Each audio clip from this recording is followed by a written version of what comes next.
Hello दोस्तों, मैं जो इलेक्ट्रोस्टैटिक्स स्टार्ट किया हुआ था उसी में ये अगला लेक्चर है। और लास्ट में एक क्वेश्चन दिया था जिसमें आपको बताना था कि जो मैं चार्जेस लिख रहा हूँ उनमें से कौन सा पॉसिबल चार्ज है। तो उसको आप प्रैक्टिस के तौर पे ले लीजिएगा, और जो मैं आपको उसको समझाने जा रहा हूँ इसको आप ये समझने के नाम पे, तो ये इससे आप समझिए जो मैं समझाता हूँ और फिर इसको आप कर लीजिएगा जो मैं लास्ट टाइम दिया था। तो मैं कुछ इस तरह के चार्जेस लिखा रहूँगा कि 1 कूलम, फिर लिखाऊँगा 2.3 मिली कूलम, इस टाइप का लिखाऊँगा। फिर लिखाऊँगा -0.8624 नैनो कूलम, है ना। फिर लिखाऊँगा 3.2 इंटू 10⁻⁻19 कूलम ऐसे। फिर ऐसे ये सब चीज़ें लिखाऊंगा मैं। लिखाऊंगा कि 4.5 इंटू 10⁻⁻19 कूलम, या ऐसे लिखाऊंगा 2 इंटू 10⁻⁻20 कूलम। क्वेश्चन अब ये उठता है कि भाई कैसे हम लोग बताएं कि micro coulomb, nano coulomb, this that, 1 coulomb, ये सब चीज़ें पॉसिबल है कि नहीं।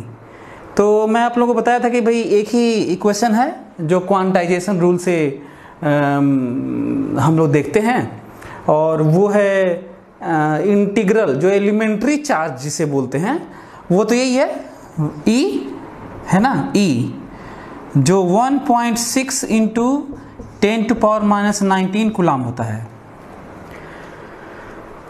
E 1.6 इंटू 10⁻⁻19 कूलम, मतलब चार्ज दुनिया में जो स्टेबल चार्जेस हैं जिनको लेके हम लोग इलेक्ट्रोस्टैटिक, मैग्नेटिज्म जो कुछ भी पढ़ेंगे वो इसी का इंटीग्रल मल्टीपल होगा, और इसे ही क्वांटाइजेशन भी कहते हैं। मतलब इंटीग्रल मल्टीपल मतलब ऐसा 2 इलेक्ट्रॉन होगा, दो इलेक्ट्रॉन चार्ज होगा, 5 इलेक्ट्रॉन चार्ज होगा, 2 प्रोटॉन, 4 प्रोटॉन चार्ज होगा, लेकिन ऐसा नहीं हो सकता कि 3.5 इलेक्ट्रॉन हो जाए, मतलब फ्रैक्शन में एग्जिस्ट नहीं करता। इसका मतलब जो क्वांटाइजेशन रूल है वो तो इसका मतलब यही है कि क्वांटाइजेशन रूल इसका मतलब Q बराबर NE, Q बराबर प्लस माइनस NE। अब ये प्लस माइनस मैं इसलिए लिख रहा हूँ यहाँ पे क्योंकि वो जो मैं बताया था कि 2 तरह के चार्जेस होते हैं जो लाइक अनलाइक के नाम पे असाइन कर दिया गया प्लस और माइनस, तो इसीलिए मैं लिखा हूँ। और बाकी ये n इंटीजर है, तो इसका यदि इससे देखा जाए तो इसका मतलब साफ है कि n बराबर Q/E।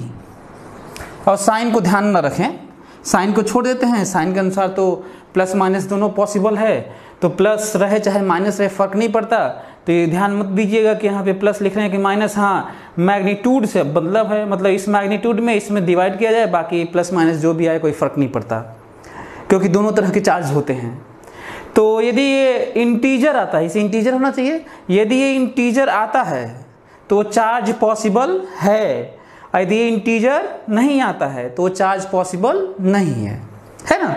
तो अब यही रखेंगे, यहाँ पर ये वैल्यू रखेंगे और यहाँ पे जो दिया गया वैल्यू रखेंगे। यदि वो इंटीजर आ जाता है, पूरा होल नंबर आता है, फ्रैक्शन नहीं आता है, तो ठीक है, वो उतना होता है और मतलब चार्ज होता है, और नहीं आता है तो चार्ज नहीं पॉसिबल है। तो आप देखेंगे कि जब इसको रखा जाएगा ये तो इंटीजर नहीं आएगा, इसको रखा जाएगा तो इंटीजर नहीं आएगा, तो ये दोनों चार्ज पॉसिबल नहीं है। इसको रखा जाएगा तो इंटीजर आएगा, इसको रखा जाएगा तो इंटीजर आएगा, इसको रखा जाएगा तो इंटीजर आएगा, इसको रखा जाएगा तो इंटीजर आएगा। तो इसलिए सब चार्जेस पॉसिबल है, माइनस रहे तो भी पॉसिबल है, प्लस रहे तो भी पॉसिबल है, क्योंकि इलेक्ट्रॉन प्रोटॉन मतलब प्लस माइनस चार्ज होते ही हैं। तो यही थ्योरी है, रख के अपना देख लीजिएगा, और यही चार्ज की पॉसिबिलिटी है। और इतना जल्दी मैं कैसे बता दिया कि ये सब आ जाएगा, मैं बताता हूँ। एक तो एग्जाम्पल भी लेते हैं, आपको ज़्यादा समझ में आएगा। जैसे यदि मैं कहूँ कि इसको यहाँ पे रख दें ना, जैसे एग्जाम्पल लेते हैं तो ज़्यादा समझ में आएगा आपको। 1 कूलम वाला सॉल्व करते हैं ना। n ऊपर में 1 कूलम था तो 1 और नीचे E की वैल्यू रखेंगे, यहाँ पे 1 कूलम है, यहाँ पे कितना कूलम है 1.6 इंटू 10⁻⁻19। इसलिए मैं इतना जल्दी इन सबको बता दिया क्योंकि ये जब ऊपर जाएगा ना तो ये 10⁻+19 हो जाएगा। ये बहुत बड़ा संख्या हो जाएगा। और ये संख्या ऐसी नहीं है जो डिविजिबल एक तरह से 1 को डिवाइड नहीं कर सकती है, क्योंकि ये 2 का मल्टीपल टाइप का होता है ना। मेरे कहने का मकसद ये है कि ये यहाँ पे तो ये है और यहाँ पे जब ऊपर जाएगा तो 10 टू पावर जो -19 हो +19 हो जाएगा ऊपर जाने पे। अब बताइए जब इसको डिवाइड करेंगे तो बड़े आराम से डिवाइड होगा, क्योंकि ये 2 का मल्टीपल है ना, 2 इंटू 2 इंटू 2 इंटू 2 है ना, 4 2 है ये 2 इंटू 2 इस टाइप का। मैं पॉइंट को छोड़ के मैं बात कर रहा हूँ। और ये इतना बड़ा संख्या है कि मल्टीप्लाई होने के बाद इंटीजर ही आएगा। तो अब बहुत होगा तो ये इसका मतलब ये इंटीजर आएगा। अच्छा यहाँ पे देखिए मिली है तो ये कोई फर्क नहीं पड़ता, ये बड़े आराम से डिवाइड करता है। ये देखिए यहाँ पे नैनो है, नैनो तो 10⁻⁻9 ही यहाँ पे होगा तो भी बड़े आराम से डिवाइड करेगा। हाँ ये दिक्कत है, माइक्रो हो, नैनो हो, मिली हो, सिंपल सा कोई चार्ज इस तरह का हो, है ना, सेंटी हो, फर्क नहीं पड़ता, सब पॉसिबल होंगे। और सब पॉसिबल होंगे का रीज़न है क्योंकि ये नीचे इतना बड़ा संख्या ऊपर जाके बनता है कि जितना भी पॉइंट में फ्रैक्शनल होगा वो ये मल्टीप्लाई करके उसको इंटीजर बना ही देता है और वो चार्ज पॉसिबल होता है। अब तो इसका मतलब ये नहीं है कि सब चार्ज पॉसिबल होता है, इस तरह का होता है तो चार्ज पॉसिबल होता है। जैसे ही कूलम में 10⁻⁻19 -18 -20 -30 टाइप का होने लगा तब हमें चेक करना पड़ता है। तो एक चीज़ ये है जो आपको नोटिस करना था। तो ये सब पॉसिबल है। हाँ ये देखते हैं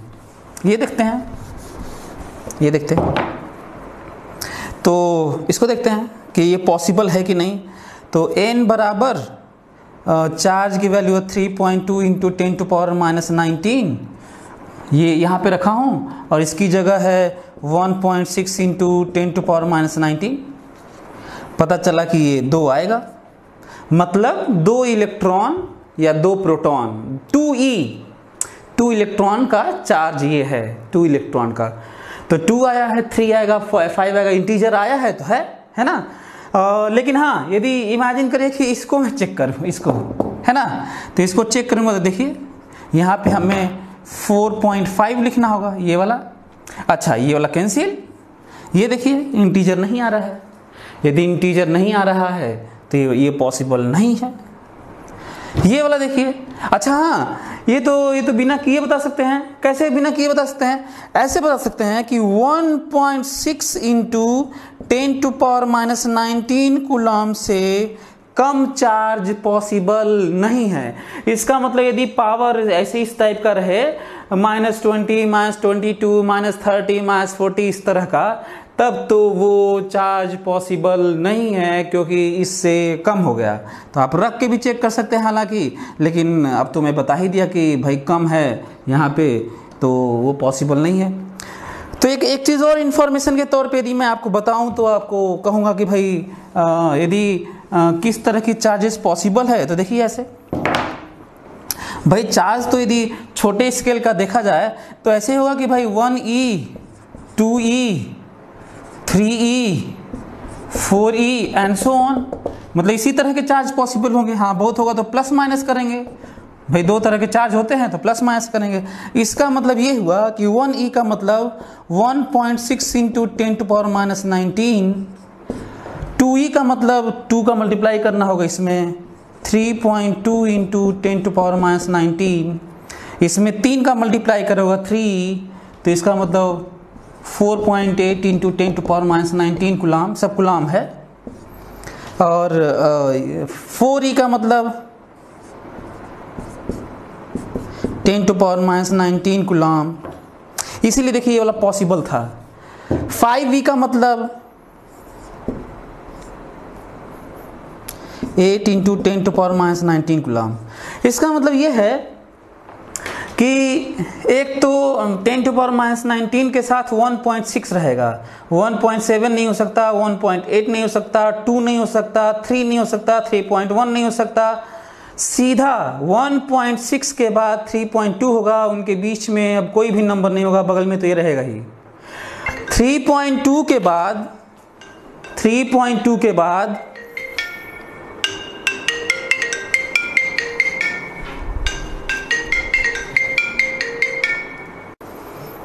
तो मैं आप लोगों को बता रहा था कि किस तरीके से उनके बीच का एग्जिस्ट नहीं करता।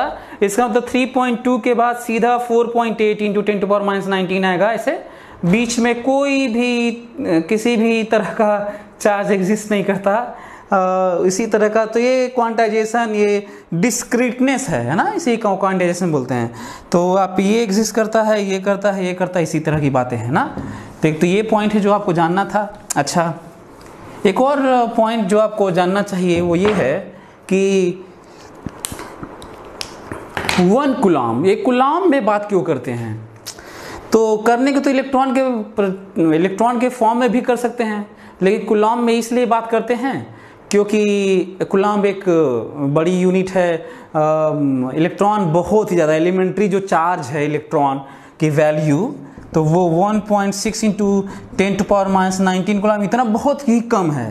तो यदि मैं ये कहूँ कि एक इलेक्ट्रॉन पे इतना चार्ज है, तो इतने चार्ज का तो बहुत ज़्यादा प्रभाव या कोई चीज़ इफेक्टिवनेस नहीं आती है। एटॉमिक लेवल पे देखेंगे तो प्रभाव भी आता होगा, लेकिन हम लोग तो अपने लाइफ में इस लेवल पे अपने current, power, energy, this that, है ना, तो उस लेवल पे तो इस चार्ज का बहुत ही कम वैल्यू है। इसका मतलब 1 कूलम कितना होता है? यदि बात करें 1 कूलम कितना होता है, मतलब इसमें कितने इलेक्ट्रॉन्स होते हैं, तो 1 कूलम में कितने इलेक्ट्रॉन्स होते हैं वो निकालना पड़े तो मैं ये कहूँगा कि 1 कूलम में नंबर ऑफ इलेक्ट्रॉन्स, 1 कूलम में नंबर ऑफ इलेक्ट्रॉन्स मतलब 1 कूलम बाई 1.6 इंटू 10⁻⁻19 कूलम, है ना, 1 कूलम दिस, तो नंबर ये संख्या आएगा 6.2 इंटू 10⁻18।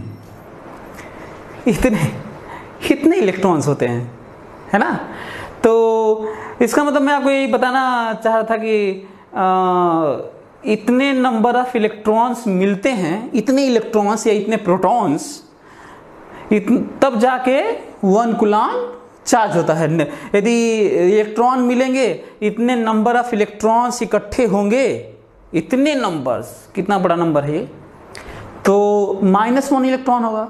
अच्छा, इतने नंबर ऑफ प्रोटॉन्स मिलेंगे, इतना ही नंबर ऑफ प्रोटॉन्स मिलेंगे इकट्ठे, कलेक्टिव, तो इतना ही +1 कूलम चार्ज होगा। तो ये कूलम इसलिए यूज करते हैं ताकि हम लोग जो प्रैक्टिकल लाइफ में जो इफेक्टिवनेस है चार्जेस की, उसकी बात हो सके, इसीलिए हम लोग कूलम में बात करते हैं। और ये सारी चीज़ें एलिमेंट्री चार्ज की इस तरह की कम बातें करते हैं। हालांकि कुछ भी millicoulomb, nanocoulomb, microcoulomb, कुछ भी कूलम लिखेंगे तो पॉसिबल होता ही है, जैसा कि मैं आपको बता चुका हूँ। अच्छा, अब अगला क्वेश्चन ये होता है कि चार्ज की प्रॉपर्टीज़ और चार्ज के बारे में, उसका यूनिट, बड़ी यूनिट, छोटी यूनिट, क्वांटाइजेशन, सब रूल तो पढ़ लिए।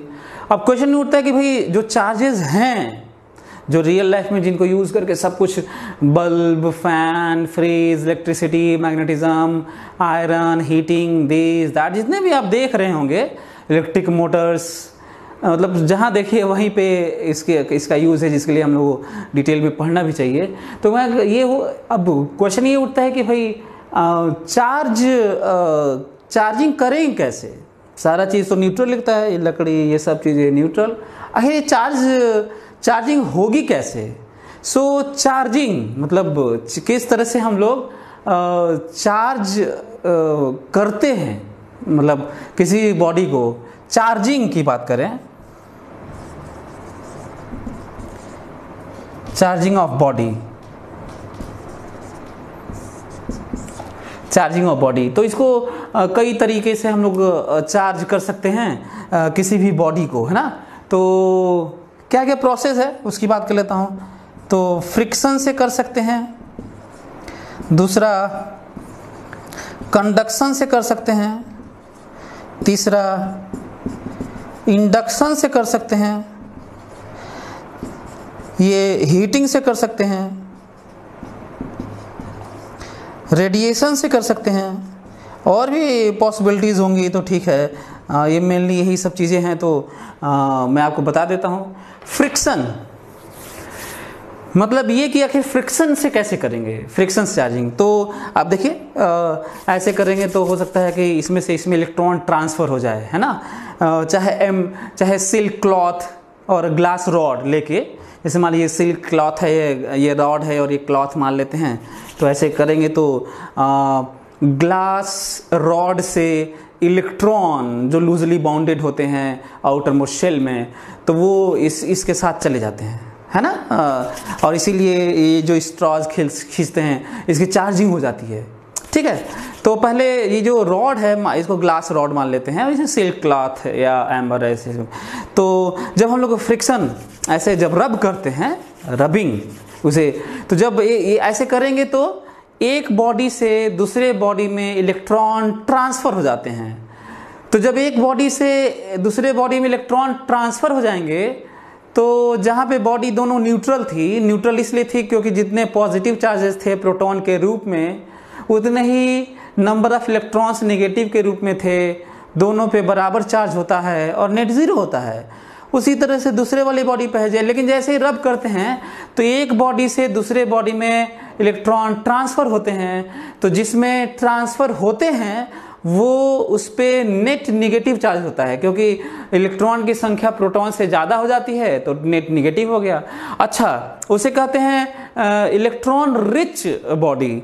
और जिस बॉडी से ट्रांसफ़र होते हैं, जिस बॉडी से ट्रांसफ़र होते हैं उसमें इलेक्ट्रॉन की संख्या घट जाती है। पहले दोनों प्रोटॉन और इलेक्ट्रॉन बराबर रहते हैं, इलेक्ट्रॉन शिफ्ट जाते हैं, तो उसमें से उसे इलेक्ट्रॉन डिफिशिएंट बॉडी कहते हैं। तो उसमें से इलेक्ट्रॉन संख्या कम हो गई, प्रोटॉन तो उतने ही रह गए, तो इस पर नेट पॉजिटिव चार्ज हो जाता है। अच्छी बात यह है, ध्यान देना कि जितना इस पे निगेटिव चार्ज होगा उतना ही दूसरे पे पॉजिटिव चार्ज होगा। कुछ बातें इस तरह की भी होती हैं कि क्या इस तरह से रब करने से या इस प्रोसेस से जो चार्जिंग करते हैं उसमें क्या मास का डिफरेंस आता है, ठीक है, इसकी भी बात कर सकते हैं। अप्रिसिएबली तो नहीं आता, अप्रॉक्सीमेटली सेम रहते हैं। जो मास पहले दोनों का रहता है उतना ही रहता है, बदलाव नहीं आता। लेकिन यदि हम आइडियलिज्म की बात करें, एग्जैक्ट की बात करें, तो मतलब थोड़ा ही सही बात करें कि किसका ज़्यादा है, तो ये कहना होगा कि जिस इलेक्ट्रॉन जिसमें गए हैं, दूसरे बॉडी से जिसमें गए हैं, उसका थोड़ा सा मास ज़्यादा हो गया होगा, और जिसमें से गया है, ट्रांसफ़र हुआ है, उसका थोड़ा सा कम हो गया होगा। अब ये थोड़ा तो 10⁻31 का ऑर्डर है। इलेक्ट्रॉन का मास कितना होता है? 10⁻31 kg का ऑर्डर है, तो अब क्या बात किया जाए। लेकिन यदि गन पॉइंट पे नहीं बताना ही है कि नहीं तो गोली मार देंगे, इस टाइप का मान लीजिए हो गया कि अनइक्वल बताना ही कि किसका ज़्यादा हो गया किसका कम हो गया, तब तो ठीक है। जिसमें इलेक्ट्रॉन जो निगेटिवली चार्ज बॉडी है बाय रबिंग, तो उसका जो अपना मास पहले रहा होगा उससे थोड़ा सा ज़्यादा हो गया होगा, और जो पॉजिटिवली चार्ज है जिसमें से इलेक्ट्रॉन गए होंगे तो उसका थोड़ा सा कम हो गया होगा। एक ये पॉइंट है। और तो ये रब करने से, बाय रबिंग ना। अच्छा, ये कंडक्शन वाला क्या है यार? तो कंडक्शन वाला ये है कि कोई एक कंडक्टर है जो चार्ज्ड है, कोई बॉडी चार्ज्ड है, तो किसी दूसरे कंडक्टर से टच में लाएंगे। जैसे मान लीजिए ये न्यूट्रल है, ये चार्ज्ड है ना, दोनों ही कंडक्टर हैं। जब दोनों को टच कराएंगे तो इस तरह की व्यवस्था बनेगी।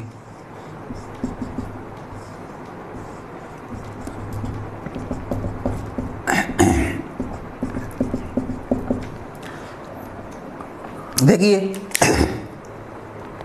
ये कंडक्टर है, जब एक दूसरे न्यूट्रल कंडक्टर से टच कराए तो दोनों पे आ गया। अब दोनों को सेपरेट कर लीजिए, ठीक है, चार्ज हो गया। ये इसी का चार्ज थोड़ा सा इसमें आ गया होगा। अच्छा, इंडक्शन, व्हाट इज इंडक्शन? ये बहुत पॉपुलर है, ये तो आगे हम लोग बड़े स्तर पे पढ़ेंगे भी, चैप्टर भी है इस तरह का। Induction, when a charge body is brought near a neutral conductor, then rearrangement of electrons start to make electric field inside zero, है ना।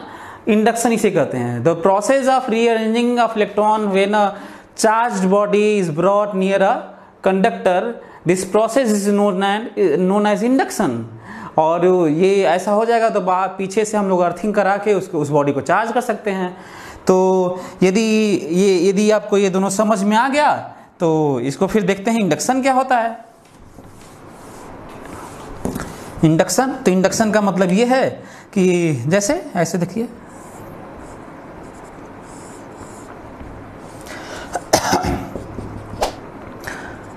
ये न्यूट्रल बॉडी है, ठीक है, नीडल है, और ये आयरन का बना हुआ है, स्टील का, गोल्ड का, सिल्वर का, मतलब मेटल का कंडक्टर है ये, है ना। और ये पूरा बैलेंस्ड है भी। जैसे ही एक चार्ज्ड बॉडी इसके पास लाएंगे तो इसका शेप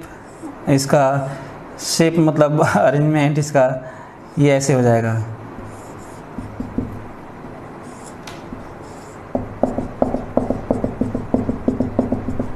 ठीक है, एक चार्ज्ड बॉडी को पास में लेके आए तो ये टेढ़ा हो गया, जो नीडल है तिरछा हो गया, इसलिए तिरछा हो गया, इसलिए इंक्लाइंड हो गया, टिल्ट हो गया, क्योंकि इसमें जितने भी फ्री इलेक्ट्रॉन्स थे अंदर में वो सारे के सारे यहाँ पे अट्रैक्ट हो गए, क्योंकि अनलाइक चार्जेस को अट्रैक्ट होता है। प्लस चार्ज है तो यहाँ पे माइनस खींच लेगा, यदि माइनस चार्ज होता तो यहाँ पे प्लस खींच लेता, और क्योंकि ये यहाँ से चार्ज कहीं ना जा सकता है, नहीं आ सकता है, इलेक्ट्रिकली न्यूट्रल, तो यहाँ पे आ जाएगा उतना ही प्लस।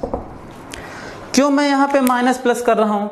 क्योंकि ये इलेक्ट्रिकली न्यूट्रल था तो ये भी इलेक्ट्रिकली न्यूट्रल, हाँ, रीअरेंजमेंट ऑफ चार्ज है ना। तो इंडक्शन क्या है? When a charged body or a charge is brought near a conductor, then electrons inside conductor starts rearranging. This process is known as induction. ठीक है, तो अब ये इतना चार्ज यहाँ पे निगेटिव प्लस निगेटिव को पास में खींच लेता है, अट्रैक्ट करता है, तो यहाँ पे अच्छा, अब ये ऐसा नहीं है कि ये प्लस चलता है पर माइनस चलता है, प्लस नहीं चलता। प्लस तो प्रोटॉन होता है जो न्यूक्लियस के अंदर होता है, तो सॉलिड मैटर में तो उसको चलना तो था नहीं। हाँ, तो हुआ क्या वो मैं बता देता हूँ। इधर के जो इलेक्ट्रॉन्स थे जो यूनिफॉर्मली पूरे बॉडी में डिस्ट्रीब्यूटेड थे, जो इधर के इलेक्ट्रॉन थे वो ये खींच लिया, पास में लेके चला आया, तो इलेक्ट्रॉन बस इधर गए हैं। और क्योंकि इधर के इलेक्ट्रॉन्स चले गए हैं तो ये जो रीजन है इसमें से इलेक्ट्रॉन की संख्या कम हो गई है, इसीलिए नेट प्लस है। और ये जो रीजन है यहाँ पे इलेक्ट्रॉन की संख्या ज़्यादा हो गई है, इसलिए इलेक्ट्रॉन रिच है। तो इसीलिए इसको इलेक्ट्रॉन डिफिशिएंट रीजन बोलते हैं और इसको इलेक्ट्रॉन रिच रीजन बोलते हैं, पर संख्या दोनों बराबर है। यदि मैं कहूँ कि इस पे चार्ज माइनस क्यू है, माइनस क्यू यहाँ पे है टोटल, तो यहाँ पे भी प्लस क्यू ही होगा। अब हम लोग धीरे धीरे शिफ्ट हो रहे हैं कुलॉम्स लॉ की तरफ कि ये जो माइनस चार्ज उतना ही है और ये चार्ज जो खींचा है, तो इस पे जो फोर्स लग रहा होगा वो ज़्यादा लग रहा होगा क्योंकि पास में है, और इस पे जो फोर्स लग रहा होगा इसके द्वारा वो कम लग रहा होगा क्योंकि दूर है। तो प्लस और प्लस के बीच में रिपल्सन होता है, दूर है, और प्लस और माइनस के बीच में अट्रैक्शन होता है, पास में है। तो ये फोर्स जो, यदि मैं इसकी बात करूँ कि इस पे जो फोर्स लग रहा होगा F1 और इसके द्वारा जो रिपल्सन इस पे लग रहा होगा F2, तो यदि मैं यहाँ पे लिखूं तो कह दूं कि ये दोनों का मैग्नीट्यूड बराबर है, पर जो फोर्स लग रहा है वो बराबर नहीं है। Magnitude of F2 is less than magnitude of F1। क्यों ऐसा लिख रहा हूं वो तो मैं एक्सप्लेन कर ही दिया हूं, और क्योंकि ये ज्यादा फोर्स है इसीलिए इसको टेढ़ा कर दिया है। ठीक है, अब रही बात की तो इंडक्शन ऐसे कैसे हुआ, तो मैं बताता हूँ इंडक्शन का यूज करके। अच्छा, इसे इंडक्शन कहते हैं, है ना। इसको यदि आपको लिखना है, नोट्स बनाना है तो लिख भी सकते हैं कि when charge or charged body is brought near conductor, then rearrangement of electrons inside is known as process is known as induction. Anyway, so अब रही बात कि चार्जिंग कैसे करें। अभी तो नेट चार्ज 0 ही है, तो ये करते हैं। कुछ लोग कहते कि भाई ऐसा है कि इससे भी चार्जिंग किया जा सकता है, हालांकि ये उतना पॉपुलर नहीं है, तो इधर कर देंगे, इसको अर्थिंग कर देंगे ना, तो ये पूरा का पूरा चार्ज इधर चला जाता है, ये जो चार्ज है, और पूरा यही बच जाता है। तो अर्थिंग करने के बाद फिर हटा लेंगे और इसको भी हटा देंगे, और पता चला कि इस पर निगेटिव हो जाएगा। फिर सुनिए, प्लस चार्ज लेके आए, यहाँ माइनस चार्ज इंड्यूस, इसे इंड्यूस कहते हैं ना, इंडक्शन। यहाँ पे माइनस चार्ज इंड्यूस हो गया, यहाँ प्लस चार्ज इंड्यूस हो गया, अर्थ के साथ इसको जोड़ देंगे वायर से, जिसे अर्थिंग बोलते हैं। तो ये पूरा चार्ज अर्थ में चला जाएगा, केवल यही माइनस बचेगा। फिर इसको हटा देंगे पहले, और फिर बाद में इसको भी हटा देंगे, और ये सिंपल सा माइनस चार्ज हो जाएगा। अच्छा, इस पर यदि प्लस चार्ज लाना है, तो इसको प्लस चार्ज लाना है, तो ये यहाँ पे एक ठो माइनस चार्ज लेके आएंगे, तो यहाँ पे प्लस चार्ज हो जाएगा, और यहाँ पे माइनस चार्ज हो जाएगा। इसको फिर से अर्थिंग कर देंगे, तो ये पूरा का पूरा चार्ज अर्थ में चला जाएगा, और इसको भी हटा देंगे बाद में। इसको हटाने के बाद इस पर प्लस चार्ज हो जाएगा। तो ये रहा इंडक्शन, ठीक है। तो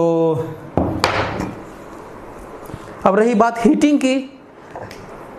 किसी भी, बहुत सारे ऐसे मटेरियल हैं जिनको आप हीट करेंगे ना, ऐसे हीट करिए, चाहे वायर से हीट करिए, है ना, कैसे भी किसी मटेरियल को हीट करिए, और यदि लूजली बाउंडेड इलेक्ट्रॉन्स हैं तो उसमें से इलेक्ट्रॉन इमिट होने लगते हैं बहुत हाई हीटिंग के बाद। तो इलेक्ट्रॉन जब इसमें से निकलने लगेंगे, जिन्हें थर्मल इलेक्ट्रॉन्स भी बोलते हैं, है ना, जो loosely bounded outer most shell में होते हैं, तो लूजली बाउंडेड इलेक्ट्रॉन्स होते हैं, तो ये निकलना शुरू हो जाएंगे। तो थर्मल इलेक्ट्रॉन्स इन्हें बोलते हैं। थर्मल इलेक्ट्रॉन्स इसलिए बोलते हैं क्योंकि हीटिंग से ये निकले हैं। तो ये और भी मॉडर्न में चैप्टर भी है, कहीं पे इस तरह की बात आएगी तो आप ध्यान भी रख सकते हैं कि किसी मैटर को इतना हीट कर दिया जाए कि उसमें जो इलेक्ट्रॉन हैं जो फ्रीली अंदर में कंडक्टर में मूव करते हैं वो छोड़ के भाग जाएं उस मैटर को, तो उसको हम लोग थर्मल इलेक्ट्रॉन्स कहते हैं जो निकल गए। लेकिन आप बताइए, जितने प्रोटॉन थे वो तो हैं ही, और जितने प्रोटॉन थे पहले उतने ही इलेक्ट्रॉन थे। अब इलेक्ट्रॉन बाहर चले गए, अब इलेक्ट्रॉन की संख्या कम हो गई, प्रोटॉन उतने ही हैं, तो प्रोटॉन उतने ही है, पॉजिटिव चार्ज उतना ही है, नेगेटिव चार्ज थोड़ा कम हो गया, तो नेट तो पॉजिटिव चार्ज हो गया होगा। तो ये हीटिंग वाला हो गया।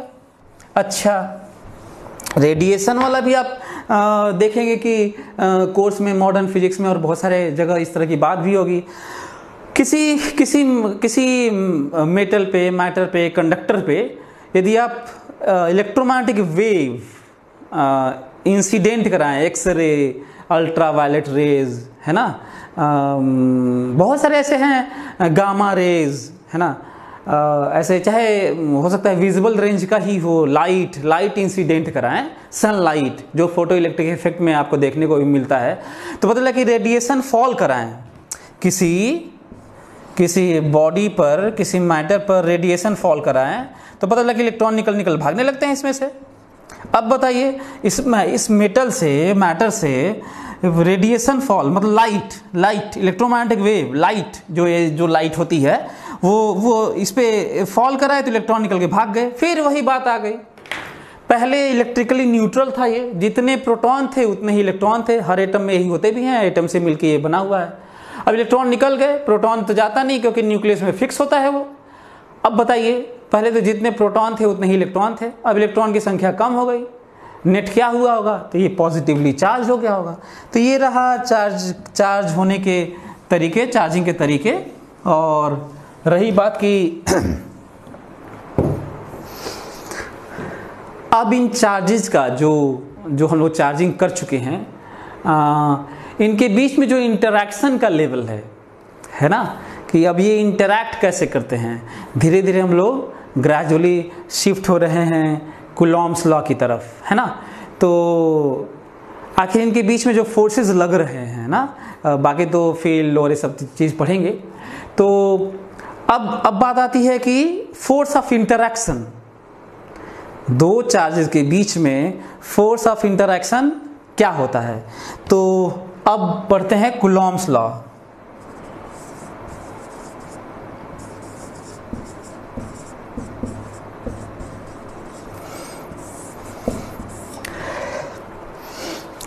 जैसा कि मैं इंट्रोडक्शन में मैं बता चुका हूँ कि चार्ज के बारे में, इलेक्ट्रिसिटी के बारे में, करंट और ये सब चीज़ें, मैग्नेटिज्म के बारे में एक लंबा सा इतिहास है जो कहते हैं इंग्लिश कैलेंडर से पहले 500-600 साल पहले 500-600 BC इस तरह की बातें आती हैं कि थेल्स ने बहुत सारे एक्सपेरिमेंट किया। जैसा कि मैं बताया था कि उन्होंने इनएनिमेट मतलब निर्जीव चीज़ों में भी सोल की बात की थी, आत्मा की बात की थी, क्योंकि उनके पास आइडिया नहीं था ये कैसे खिंचा जा रहे हैं, ये अपने से कैसे चला आ रहा है, ऐसे ऐसे करके ऐसे किए तो बहुत सारे तिनके खिंचा गए, चाहे ऐसे ऐसे करेंगे तो इसमें बाल खड़े हो जाते हैं, आखिर ये क्या हो रहा है। तो आज हम लोग को पता चल गया है कि ये इलेक्ट्रॉन की शिफ्टिंग होती है ना। जैसा कि मैं बताया कि सिल्क क्लॉथ और ग्लास रॉड को लेके ऐसे ऐसे करेंगे तो ग्लास में से इलेक्ट्रॉन ट्रांसफ़र हो जाते हैं सिल्क क्लॉथ में। तो जो ग्लास रॉड है वो पॉजिटिवली चार्ज हो जाता है और जो सिल्क क्लॉथ है वो निगेटिवली चार्ज हो जाता है, और उनके बीच में अब तो अट्रैक्शन होगा, तो यही पढ़ने जा रहे हैं। तो एक लंबा सा इतिहास है कि थेल्स आए, गिलबर्ट आए, फिर रॉबिन्सन आए, बहुत सारे लोग आए। उनमें से अच्छा एक लंबी सी फहरिस्त है ना। फ्रैंकलिन आए, एक लंबी सी फहरिस्त है जिसमें से हो सकता है कि बहुत सारे लोगों का नाम भी ना आ पाया हो। बहुत सारे कंट्रीज़ में, बहुत सारे सिविलाइजेशन में कहीं पे लोग अपना एक्सपेरिमेंट किए भी होंगे और नाम ना आ पाया हो। तो बहुत सारे लोग अब काम करते रहे, सक्सेसर के रूप में लोग आते रहे। 500-600 साल पहले कैलेंडर ईयर से शुरुआत हुई, आफ्टर क्रिस्ट और ये सब चीज़ें आई, और इतना सारा एक 2500 साल का इतिहास आप समझिए, इमेजिन करिए कि 2500 साल का अपना एक यहाँ तक एक जर्नी है इन सब चीज़ों की। तो उसी में से एक नाम आता है जो सबसे ज़्यादा वैल्यूएबल, या कहिए कि एग्जैक्ट इन्फॉर्मेशन कहिए, चाहे स्टेट कहना कहिए कि स्टेटमेंट उन्होंने दिया, एक्सपेरिमेंट किया और बहुत फाइन तरीके से न्यूटन के ग्रेविटेशन की तरह इनवर्स स्क्वायर लॉ वाला एक फार्मूला दिया। तो वो नाम आता है ये चार्ल्स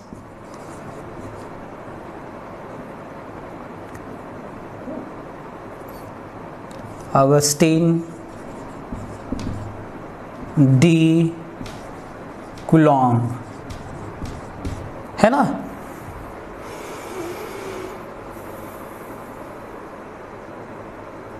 तो ये इन्हीं के नाम पे ये लॉ है। तो मैं अब इसमें नहीं जाना चाहता। 18वीं सेंचुरी में शायद इन्होंने किया था, 1785 के around most probably. Exact year से कोई मतलब भी नहीं है, लेकिन हम लोग को समझने की कोशिश है कि रियली में कितना इसका यूज़ होगा। तो हम लोग इसी को समझने की कोशिश करेंगे कि कुलॉम्स लॉ है क्या। तो कुलॉम्स लॉ स्टेट करते हैं, स्टेटमेंट इनका ये है कि 2 पॉइंट चार्ज के बीच में जो फोर्स ऑफ इंटरेक्शन होता है वो उन चार्जेस के मैग्नीट्यूड के प्रोडक्ट के प्रोपोर्शनल होता है और inversely proportional to square of distance होता है। ठीक है। तो इन्होंने जो लॉ दिया था वो ये था कि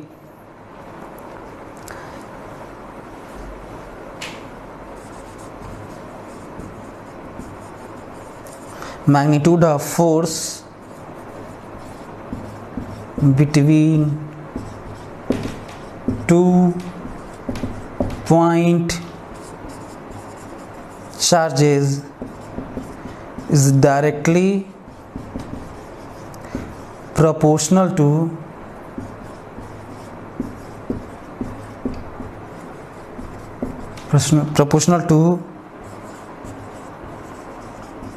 product of magnitude of charges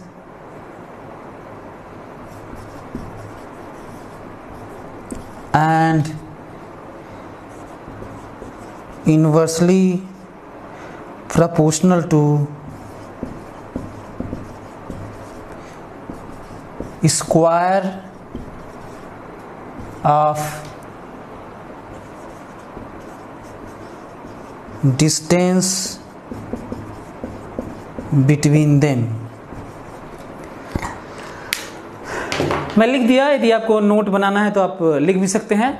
तो 2 पॉइंट चार्जेस के बीच में जो फोर्स ऑफ इंटरेक्शन होता है या मैग्नीट्यूड ऑफ फोर्स होता है, वो दोनों पॉइंट चार्ज के मैग्नीट्यूड के प्रोडक्ट के प्रोपोर्शनल होता है और inversely proportional to the square of distance between them. तो यदि आप ये लिख लिए हैं तो फिर मैं इसको फार्मूले के तौर पे लिखता हूँ सिंबल के फॉर्म में। तो आप ये देखिए, force is directly proportional to Q1। अच्छा हाँ, इसके लिए मैं बात कर लेता हूँ, ज़्यादा अच्छा है कि मैं ऐसे आपको बताऊँ तो आप ज़्यादा समझेंगे कि यदि ये प्लस चार्ज है और प्लस चार्ज है, Q1 है और Q2 है, ठीक है, तो ये एक दूसरे को रिपेल करेंगे, छोड़ देंगे तो भाग जाएंगे, दूर भाग जाएंगे, F और F लगेगा। अच्छा, यदि ये Q1 चार्ज है, ये प्लस Q1 है, ये प्लस Q2 है, ये माइनस Q1 है और ये माइनस Q2 है ना। तो ये फिर से लाइक चार्जेस हैं, माइनस माइनस है तो भी रिपल्सन होगा। यदि इनको भी यदि छोड़ दें तो एक दूसरे को रिपेल करेंगे और ये भाग जाएंगे। ये इस पे फोर्स उधर लगा रहा है, ये इसको धक्का मार रहा है, ऐसे भाग जाएंगे। लेकिन यदि एक प्लस Q1 है और ये माइनस Q2 है तो एक दूसरे को ये खींचेंगे, मतलब इनको छोड़ देंगे। दो चार्ज, एक प्लस Q1 है, एक माइनस Q2 है, इनको छोड़ देंगे, चाहे पकड़े भी रहेंगे तो ये खींच रहे होंगे, हमें पकड़ना होगा, छोड़ देंगे तो ये खिंचा जाएंगे, एक दूसरे को अट्रैक्ट करते हैं। यदि इनके बीच की दूरी को हम लोग R कहें, इनके बीच की दूरी को यदि R कहें, इनके बीच की दूरी को यदि R कहें, तो आप देखिए लाइक चार्ज का मतलब होता है प्लस प्लस, लाइक चार्ज का मतलब होता है माइनस माइनस, पर अनलाइक चार्ज का मतलब होता है प्लस और माइनस। तो ये जो चार्जेस हैं उनके बीच का जो फोर्स है आपको मैं दिखा चुका हूँ। इसी के बारे में एक लंबी सी जर्नी रही है साइंस की, इलेक्ट्रिसिटी की। सो दिस फोर्स, जो फोर्स दिख रहा है आपको, ये फोर्स लगा हुआ एक दूसरे पर, force is directly proportional to product of Q1 Q2, सब मैग्नीट्यूड लिख रहा हूँ। Force is directly proportional to 1/r², इनके बीच की दूरी R माना हूँ मैं, है ना। यदि दोनों को कंबाइन किया जाए, दोनों को कंबाइन करें तो हम लोग दोनों को कंबाइन करने पे हम यहाँ पे पहुँचेंगे कि फोर्स बराबर force directly proportional to Q1 Q2/r²। Force is directly, अच्छा हाँ, ये सब कहाँ से आया है, क्वेश्चन हो सकता है कि ये सब कहाँ से आया है। तो ये सब एक्सपेरिमेंट से आया है। मतलब बहुत सारी चीज़ों पे क्यों नहीं लगाना होता है। दो चार्ज लाइक चार्ज रिपेल करते हैं, क्यों, रीज़न ना पता चला है ना पता चलेगा। दो अनलाइक चार्ज अट्रैक्ट करते हैं, यहाँ पे क्यों नहीं लगेगा। बहुत सारे नेचर की चीज़ें होती हैं जो है, अब ऐसे तो वहाँ पे हर जगह क्यों की बात नहीं होगी। तो ये है Q1 Q2 के प्रोपोर्शनल होता है प्रोडक्ट के, और 1/r²। यदि आप ये समझ गए हैं तो इसको मैं मिटा देता हूँ और लिख देता हूँ कि ये यदि इससे फिर से देखा जाए तो हो जाता है F बराबर K Q1 Q2/r²। इसे प्रोपोर्शनलिटी कांस्टेंट कहते हैं, इसे प्रोपोर्शनलिटी कांस्टेंट कहते हैं, जिसकी वैल्यू एक्सपेरिमेंट से आई है। K की वैल्यू होती है 1/4πε0, जिसकी वैल्यू होती है 9 × 10⁹। यदि इस K का यूनिट देखा जाए तो इसको ऐसे लिख सकते हैं, न्यूटन मीटर स्क्वायर पर कूलम स्क्वायर। यदि इस तरह से देखा जाए तो न्यूटन मीटर स्क्वायर पर कूलम स्क्वायर K का यूनिट है। और के की ये वैल्यू है। अच्छा, ये एप्सिलॉन नॉट क्या है? तो एप्सिलॉन नॉट को हम लोग कहते हैं कि ये एब्सोल्यूट परमिटिविटी है।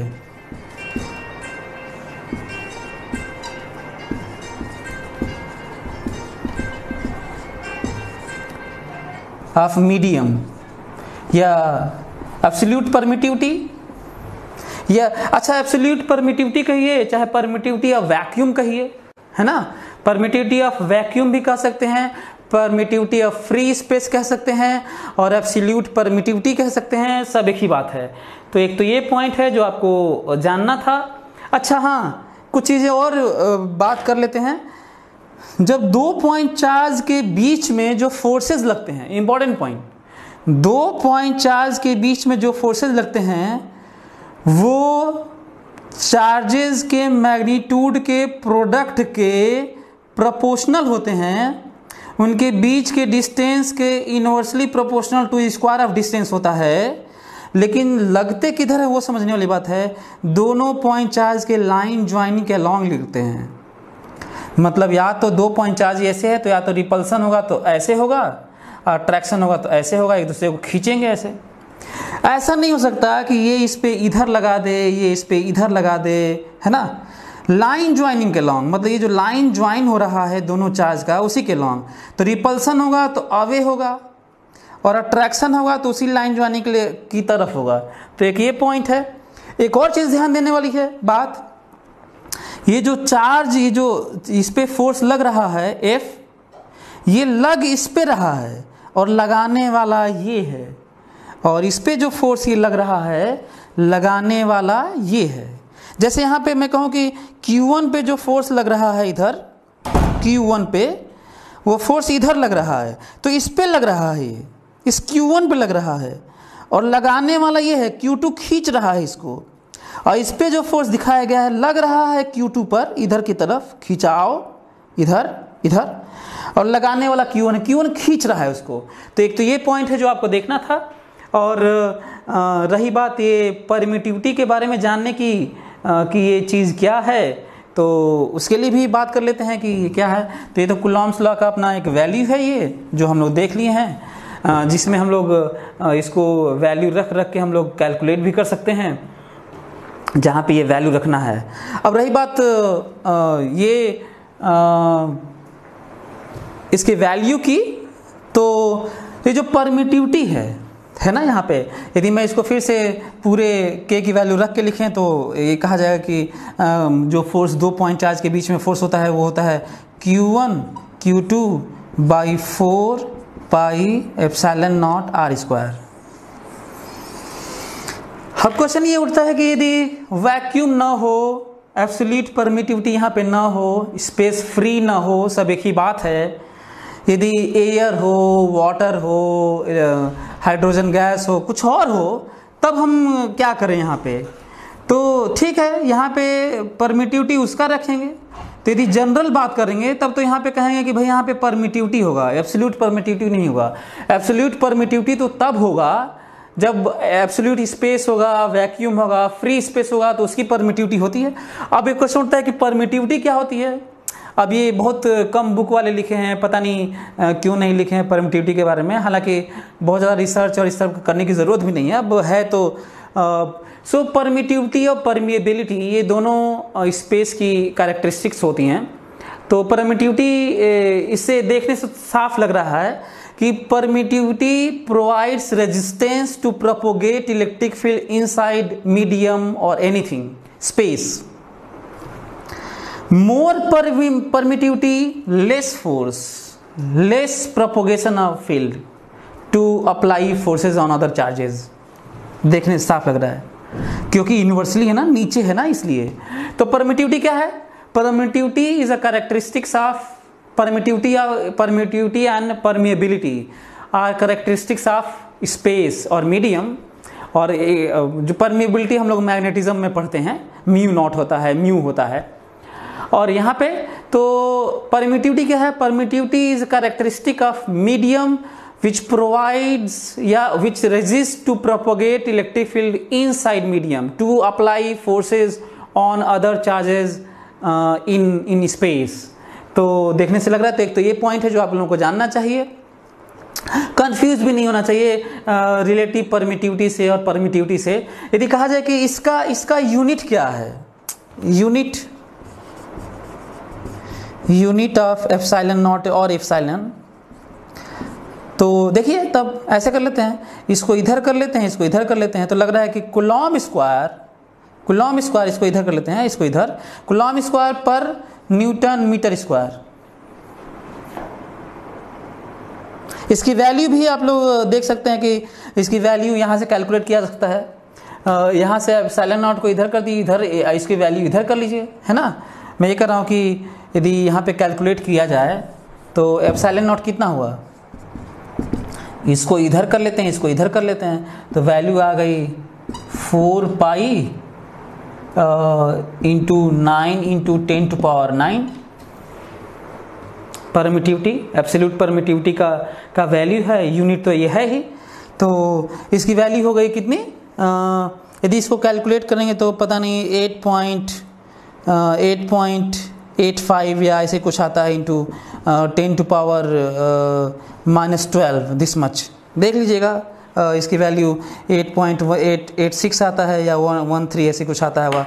तो इस पे मैं नहीं जाता हूँ, कैलकुलेट कर लीजिएगा, कैलकुलेट किया भी जा सकता है वैसे बड़ी आसानी से। इसकी यदि मैं कहूँ कि यही वैल्यू है तो ठीक है, इतना ही। सो कैलकुलेशन पे मैं नहीं जा रहा हूँ, आप लोग देख लीजिएगा कि इसकी वैल्यूज़ कितनी आती हैं इन तरह की चीज़ों में। तो ये हम लोग आज पढ़े कूलॉम्स लॉ की 2 पॉइंट चार्जेस के बीच में किस तरीके से फोर्स ऑफ इंटरेक्शन होता है, कैसे लगते हैं, किन के बीच में क्या होता है। अगली बार हम लोग पढ़ेंगे कि कूलॉम्स लॉ के कब अप्लाई होगा, कब अप्लाई नहीं होगा, लिमिटेशन ऑफ कूलॉम्स लॉ, और बाकी हम लोग अगली बार क्वेश्चन करेंगे। तो फिर मिलते हैं अगले वीडियो में, अगले लेक्चर में। Thank you so much.